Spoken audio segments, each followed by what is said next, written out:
Upami kitu kan sebatna perjanjian berarti aya kesepakatan antara dua pihak. Leres pisan. Ya, tak kesepakatan naon eta kinan nginten. Biasana upami perjanjian antara manusia makan kedah saling menguntungkan. Leresnya. Pihak hiji sareng pihak dua teu tiasa teu saimbang, kedah saimbang. Hak kawajibanna kedah sami. Leres. Ieu mah benten.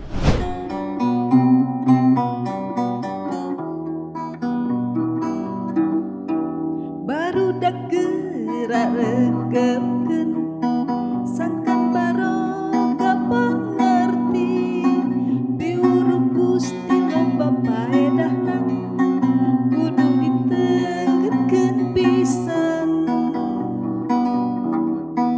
Bapak geus boga pepejeh ngarah aya keur hirup keur salila di alam dunya harapkeun papat sepuh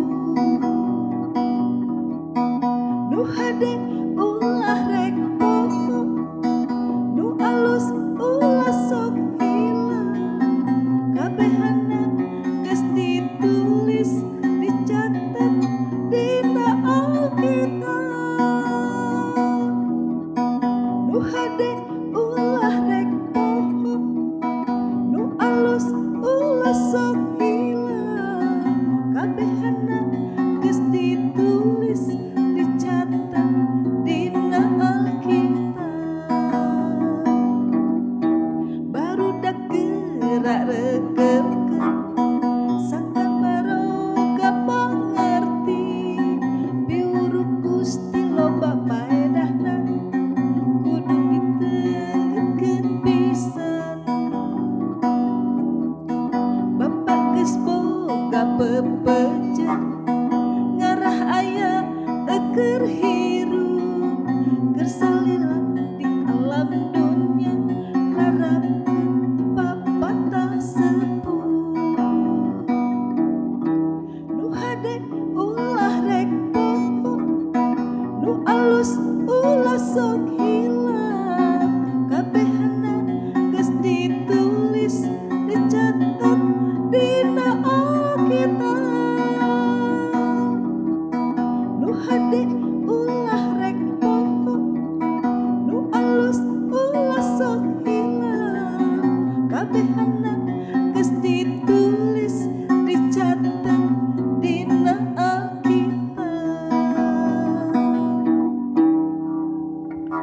Alkitab ieu pepejeh ti Gusti kangge umat manusia. Naon anu aya di Alkitab bakal nuyun manusia kana hirup dina kalanggengan. Pamiarsa sampurasun. Kumaha damang? Mugia pamiarsa aya dina berkah Gusti. Diberkahan teras salawasna ku Gusti, dipaparin kasehatan kakiatan ku Gusti Pangeran. Pamiarsa tepang di sareng simkuring dina acara Gentra Kahuripan, hiji acara bag-bagan karohanian anu nuyun kahirupan urang kana ngamuliakeun Gusti. Dina dinten ieu Gentra Kahuripan bade ngagunemkeun perkawis ramalan perjanjian anyar. Tah, naon perjanjian anyar? Upami nyarioskeun perjanjian anyar berarti aya perjanjian lawas. Alkitab ieu dibagi dua. Aya nu disebat perjanjian anyar, aya nu disebat perjanjian lawas. Tah, kumaha naon maksadna aya dua perjanjian ieu? Di payunan abdi aya Kang Adang. Sampurasun. Rampes. Aduh nuhun Kang Adang, Sami-sami. perantos nyarengan simkuring. Sami-sami. Oge aya Kang Willy sareng Ibu Rita anu tadi ngahaleuang. Abdi ge ngiringan ngahaleuang namung kawon soanten nama ku Ibu Rita. Tapi ieu bingah tiasa muji Gusti ngalangkungan kidung rohani anu nembe.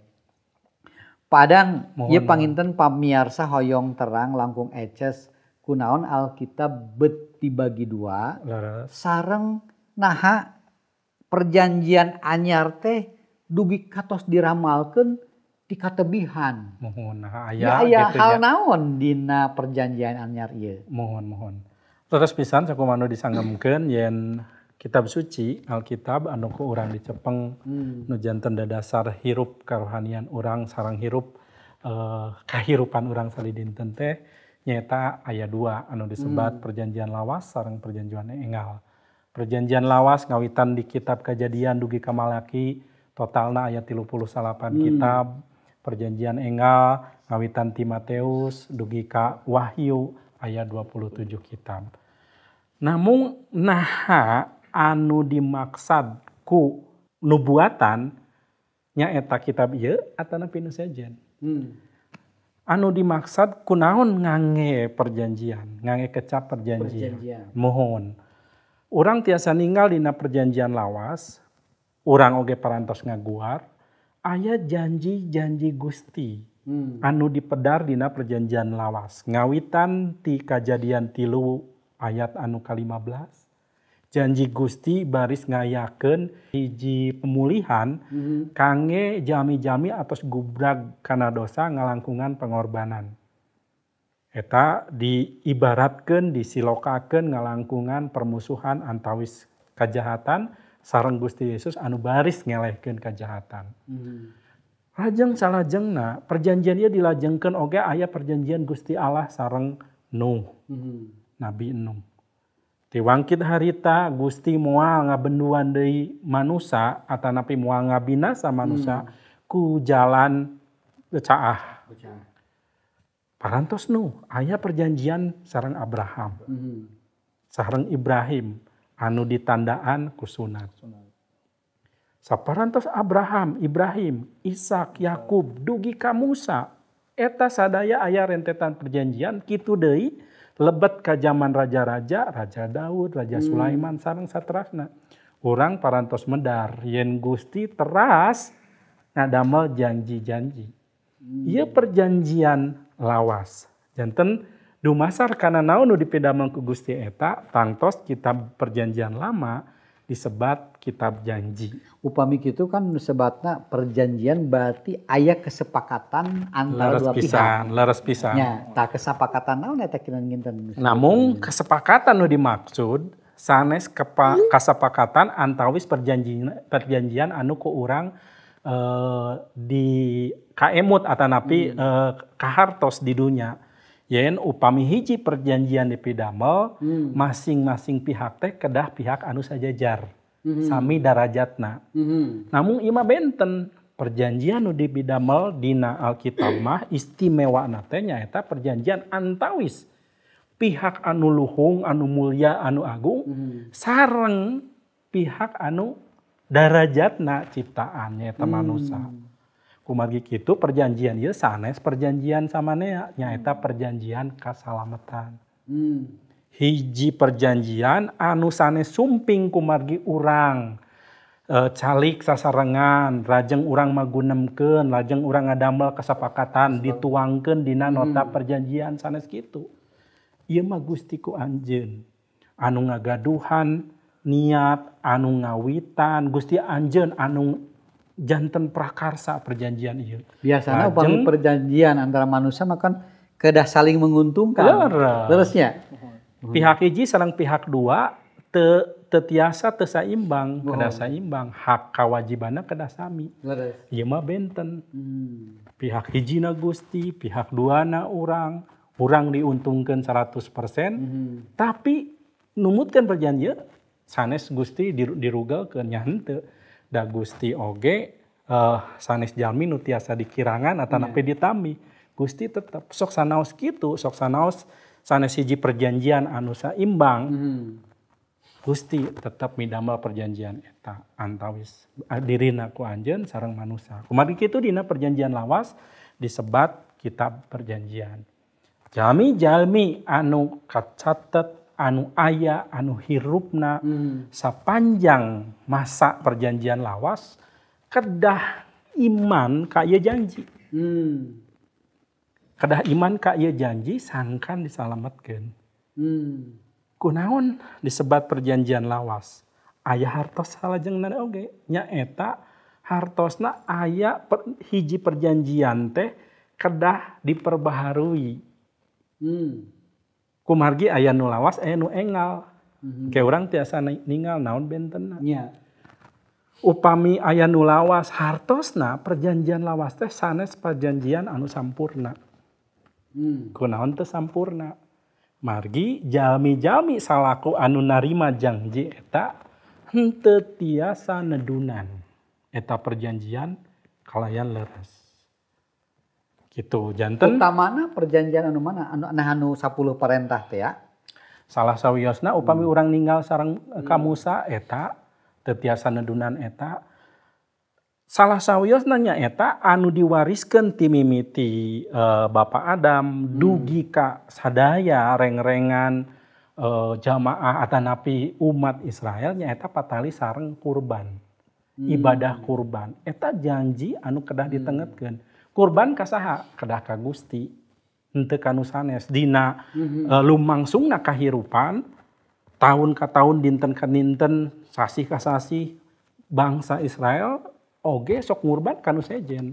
Padahal eta ajaran kurban teh tingawitan Bapa Adam kedah mung ka Gusti. Di kumargi kurban eta kan sata acan Musa nya sata acan Leres. lungsurna 10 Aturan-aturan. Aya hal leres. Eta kedah dipiara teu tiasa ka pribadi sejen, kedah ka pribadi Gusti. Gusti langsung. Mohon namung dina praktekna, dina prak-prakanana bangsa Israel osok ngurban oge malihan ka dewa-dewa sejen sareng sajabina ieu buktos henteu minuhan, henteu tiasa nemonan eta janji. Kumargi kasus ieu sanes sakali 2 kali terus kaulang-ulang upami urang ninggal kitab Yesaya nya kaayaan bangsa Israel teh nya eta gebis kana dosa. Lajeng ditegor. Dina kitab Nabi-Nabi tos ditegor mohon tos ditegor anjeun teh tos gebis kana dosa tobat dipulihkeun deui gubrak deui kitu we muter. Muter-muter di dinya. Eta kaayaan anu dipintonkeun ku kitab Nabi-Nabi Yesaya, Yeremia, Yehezkiel, dugi ka Hosea, Amos, Obadja eta pintonan anu sami. Kaayaan anu uah-uih we ka dinya janten teu aya kamajengan. Tah patali sareng eta Gusti ngayakeun perjanjian anu enggal. Naon anu dijanjikeun anu lami diperbaharui atapi digentos ku nu enggal. Sapertos kitu. Tah eta nu disangemkeun dina nubuatan ieu. Hayu urang tinggal heula geura. Teksna nya dina kitab Yeremia 31. Nyuhunkeun supaya diaos utamina ayat 31 dugi ka 34. Mangga yeuh. Ngalna kitab suci timbalan pangeran bangsa eta kami jeung urang Israel kitu deui jeung urang Yuda rek ngayakeun perjanjian anyar.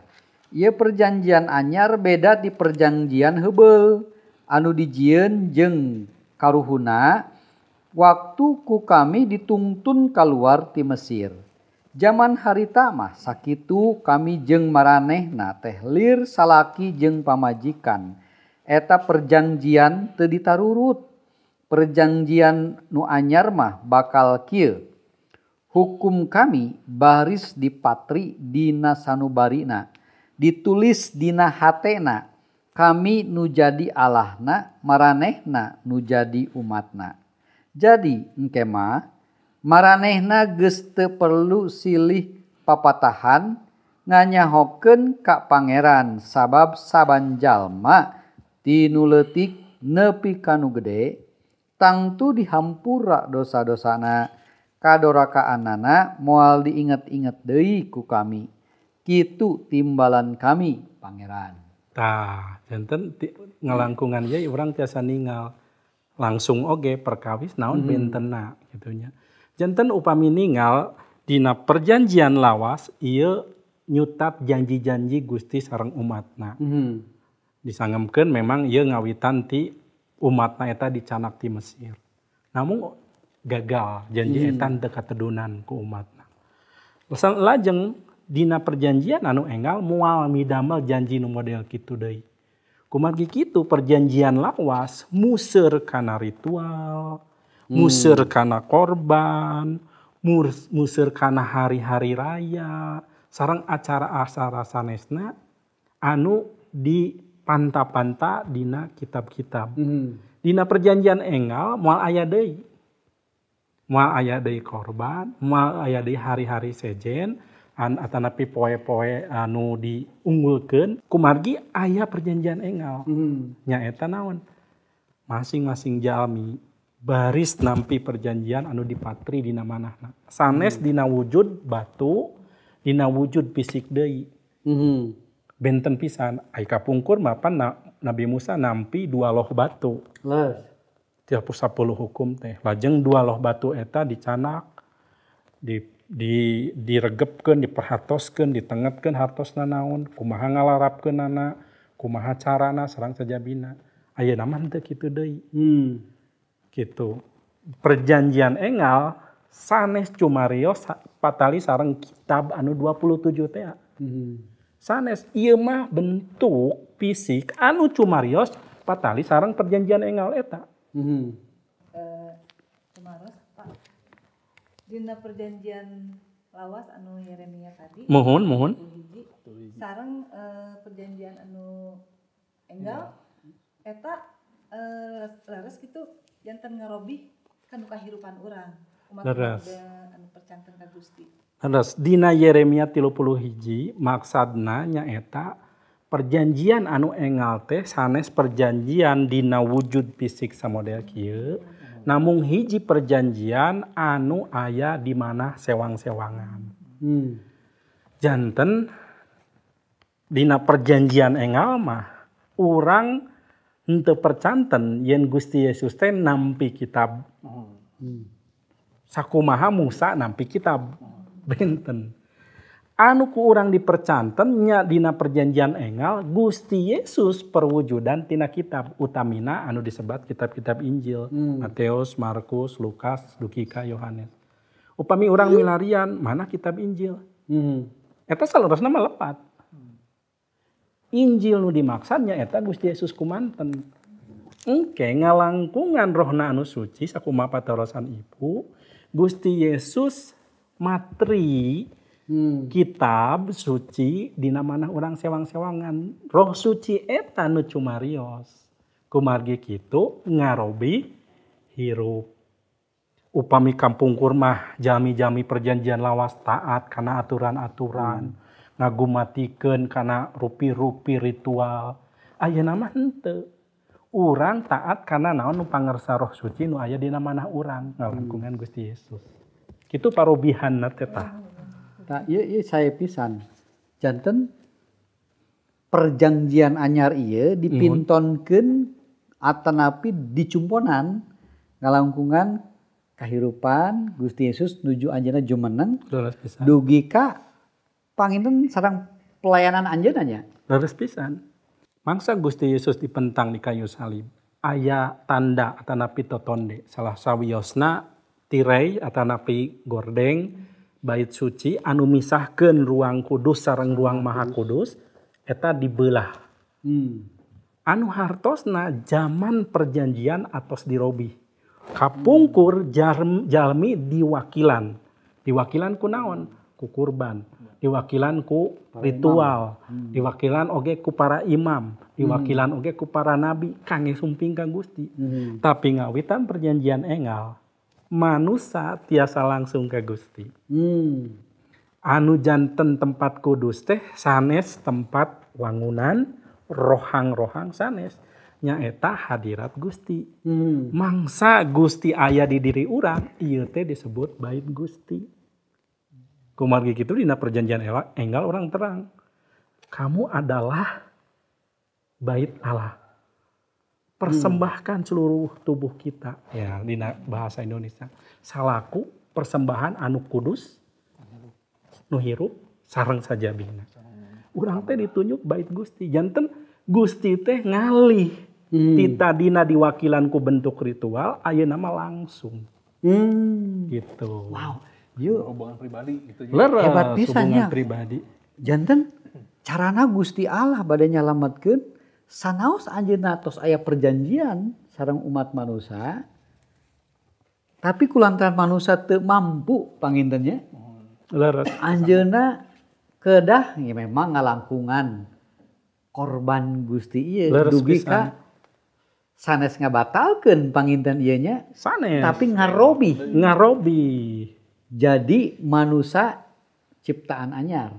Mohon. Tiasa disebatkeun kitu panginten. Tiasa upami Ku tos perjanjian enggal ieu. leres upami tos ningal dampak yen ayana roh suci misalnya dina Efesus urang disangemkeun buah roh teh kumaha-kumaha ye manusia enggal sadaya. Dina pangandika Gusti anu sejen kamu adalah ciptaan baru yang lama telah berlalu yang baru sudah datang. Upami jalmi nampi perjanjian ieu tantos aya parobihan uhidekan tadi. Ta parobihan dina janji nu enggal ieu perjanjian baru ieu sanes cumarios patali sareng kitab secara fisik tapi cumarios patali sareng kehadiran Gusti ngalangkungan rohna dina manah urang. Ieu dipatri ku naon anu disangemkeun ku Gusti Yesus dina Matius 20 ayat 28. Cobi kira ditinggal heula.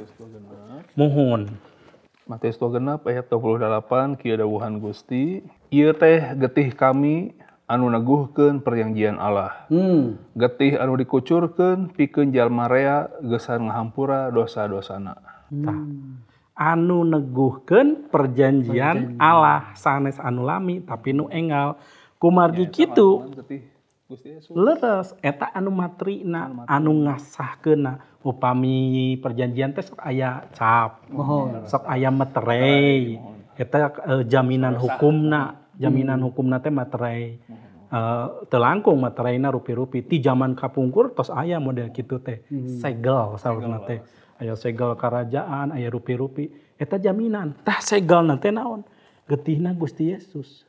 Kumargi pengorbanan Gusti Yesus janten segel, Gusti Yesus nyangemkeun dina Yohanes 3 ayat 16. Moal aya anu tiasa sumping karama upami henteu ku jalan kami. Abdi bade ieu naros deui ngaran. Tiasa teu ngagambarkeun kieu nya tadi cariosan dina waktos Gusti Yesus ngantunkeun maot di kayu palang eta baet suci beulah Mohon. Ya, Tiraina beulah. mohon. ieu kajantenan alam. Leres. Memang alam kajantenan.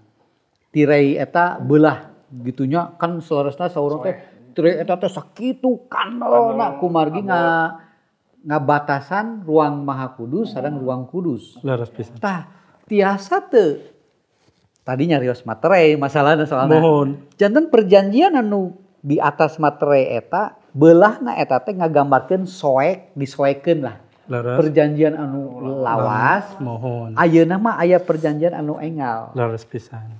Tiasa teh eta digambarkeun sapertos kitu. Leres pisan. Salah sawiosna ritus-ritus atanapi ritual-ritual anu lawas teh digentos kudu enggal. Engke urang tiasa ninggal dina Ibrani misalnya. Tos teu kedah mencit domba deui. Leres, teu tiasa malihan margi mencit domba atanapi ngurban ku sasatoan teh kawates. Naon bukti kawatesna? Kedah dipidamel berulang-ulang. Teu cekap sekali. Teras ieu pidamel engke gubragkeun dosa pidamel deui. Ari ieu mah benten. Kumargi urang tos lebet ka ruang Maha Kudus salaku jalmi ngalangkungan pangorbanan Gusti Yesus teu kedah aya korban deui ieu tos sampurna.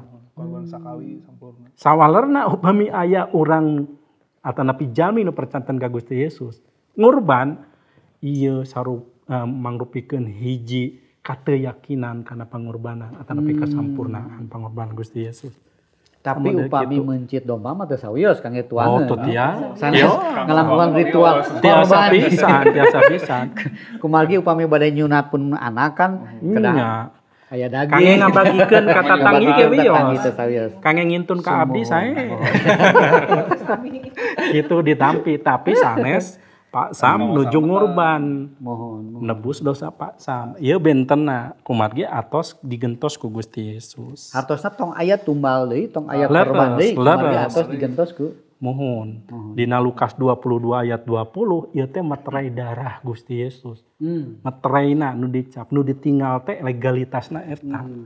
Nu janten dasar, janten Gusti Yesus teh nyumponan sadaya ritus, sadaya janji perjanjian lawas dicumponan ku anjeunna nyalira. ku pengorbanan anjeunna. Ku pangorbanan nyarina. Gitu. Tuh upami kitu mah padahal kanggo urang-urang anu parantos percanten ka Gusti janten intina perjanjian lawas, boh perjanjian lawas sareng perjanjian anyar teh nya sangsarana sareng pupusna Gusti Yesus gitu ya teh intina teh. Leres pisan. Jadi puseur dina perjanjian enggal teh kahiji soal pengorbanan Gusti Yesus. Kecap getih sarup mangrupi pamatri eta teh sanes getih maksana getih ku anjeunna dilambangkeun ku anggur tapi cumarios perkawis pengorbanan. Dina kitab Injil Gusti Yesus nyangemkeun dugi langkung ti 3 kali nyangemkeun baris kurban, baris ditelasan, sareng sajabina. Ieu kedah janten pangeling-eling saurna. Kedah teras dipidamel. Sok kumargi kitu urang Kristen zaman ayeuna sok ngayakeun namina perjamuan kudus. Sanes ngaleueut getih, nuang daging ata sanes. Tapi eta teh mieling. Kumargi eta pamundut Gusti Yesus. Piwarang dilampahkeun. Mieling naon? Ngawitan ti wangkid pengorbanan Gusti Yesus rengse teu aya deui acara-acara di perjanjian lama. Atanapi lami digentos ku nyaeta Gusti nyalira anu aya dina mana ngalangkungan Roh Suci. 2 Korintus 3 ayat 5 dugi kagenep punten pangaoskeun. 2 Korintus 3 ayat 5 dugi kagenep. Ayat 5 dugi kagenep. Saknyana simkuring mah teu boga kasanggupan pikeun ngalakonan eta papancen ti Allah teh. Bisa soteh ngalakonan ngan kukarana pangersa Allah keneh nu maparin kamampu kasim kuring nya mantena anu ngalantarankeun sim kuring sanggup jadi palayan tina perjanjian anyar anu eusina lain hukum-hukum anu beunang nulis tapi eusina nateh nyaeta Roh Gusti sabab hukum-hukum anu beunang nulis teh mah maehkeun sabalikna Roh Gusti mah ngahirupkeun. Tah benten pisan.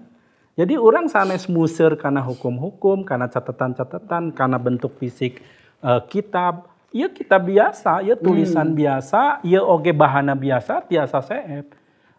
Dina perjanjian enggal museurna teh ka Roh Suci anu tiasa ngahirupkeun. Ieu diduduk tiasa. Sanes kedah museur ka dieu, tapi urang kedah museur kana naon nu dicarioskeun ku ieu kitab. Ieu peryogi keneh peryogi ti urang ti mana terang upami teu ngaos ieu. Pangajaran Gusti. Muhun. Namung sanes mengimani fisik ieu, tapi nu ku urang diimanan nyaeta pribadina. Ngalangkungan Roh Suci teh. Da moal aya cenah jalmi anu tiasa ngangken Yesus teh Gusti upami sanes padamelan Roh Suci. Moal aya jalmi nu tiasa ngangken Gusti Yesus teh salaku Gusti upami sanes Roh Suci anu nganyatakeun. Kitu oge urang tiasa ningal yen inti dina perjanjian enggal eta nyaeta naon anu ditetapkeun atanapi anu dipastikeun ngalangkungan pengorbanan Gusti Yesus dina hiji Korintus 11 ayat 25, Markus 14 ayat 24. Ieu informasi kangge urang yen pengorbanan Gusti Yesus teh mangrupikeun pamatri. Tah pasam janten kacindakan urang perkawis kitab ieu utamina perjanjian anyar nyaeta anu kedah diterapkeun dina hirup urang sadidinten dilaksanakeun patali sareng hirup urang teh ku nugraha Gusti. Sanes ku padamelan urang. Sadayana ku nugraha Gusti. Anu kadua nyaeta hirup urang kedah tumut sakumaha Roh Suci nu aya dina diri urang. Ibrani 10 ayat 15 dugi ka 16. Upami diaos nyangemkeun urang kedah gumantung ka Roh Suci. Tah sakitu. Aduh hatur nuhun Padang. Sami-sami. Pak Willy, Bu Rita. Pamirsa, mung sakitu tepangan atanapi obrolan gentra kahuripan perkawis ramalan perjanjian anyar. Upami palawargi aya patarosan mangga kintunkeun patarosan eta ka alamat anu aya di layar kaca. Gusti Yesus ngaberkahan. Cag rahayu.